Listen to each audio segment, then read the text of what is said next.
નમસ્કાર. 20 નવેમ્બર આજનો દિન મહિમા કાંત મણિશંકર ભટ્ટની જન્મ જયંતિ. આજ મહારાજ ઝડપર ઉદય જોઈને ચંદ્રનો હૃદયમાં હર્ષ જામે. સ્નેહ ઘન કુસુમવન વિમલ પરિમલ ગહન નિજ ગગન માહી ઉત્કર્ષ પામે. પિતા કાલના સર્વ સંતાપ સામે, નવલ રસ ધવલ તવ નેત્ર સામે. પિતા કાલના સર્વ સંતાપ સામે. જલધિ જલદલ પર દામિની દમકતી, યામિની વ્યોમસર માહી સરતી.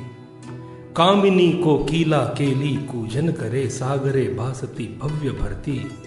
પિતા સૃષ્ટિ સારી સમૂલાસ ધરતી, તરલ તરણી સમી સરલ તરતી. પિતા સૃષ્ટિ સારી સમૂલાસ ધરતી.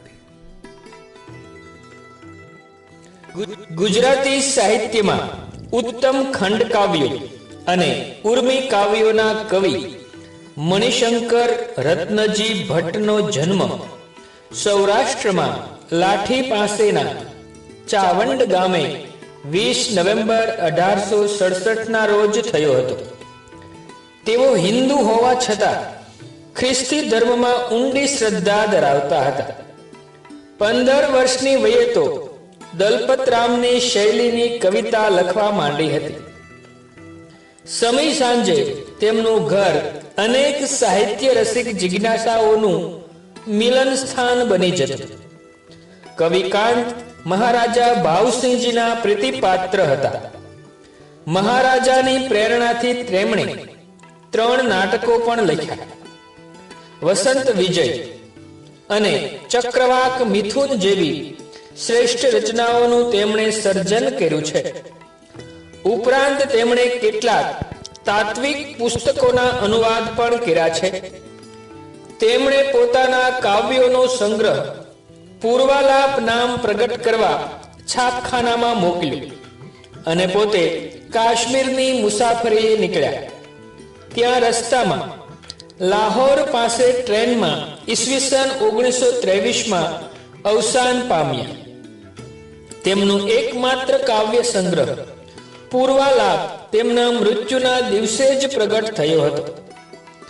આ એક જ સંગ્રહ તે કવિ કાંતનું ગુજરાતી કાવ્ય સાહિત્યને થયેલું સંખ્યાની દ્રષ્ટિએ અલ્પ છતાં ગુણવત્તાની દ્રષ્ટિએ અતિ મહત્વનું અર્પણ છે.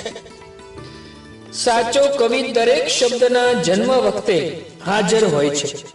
આ અર્થમાં જો કવિ કાંતની ભાષા જુઓ તો આપણી ગુજરાતી ભાષાને એમનું અર્પણ શું છે તે સમજી શકાય. ગુજરાતી સાહિત્યમાં મારી સૌથી પ્રિય કવિતા સાગર અને શશી છે, કાંતની.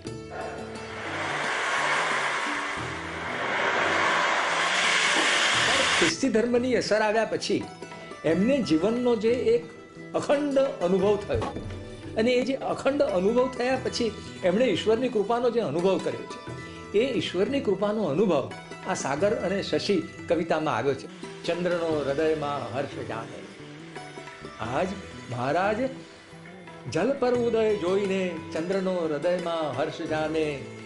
સ્નેહગન કુસુમવન વિમલ પરિમલ ગહન નિજ ગગન માહી ઉત્કર્ષ પામે.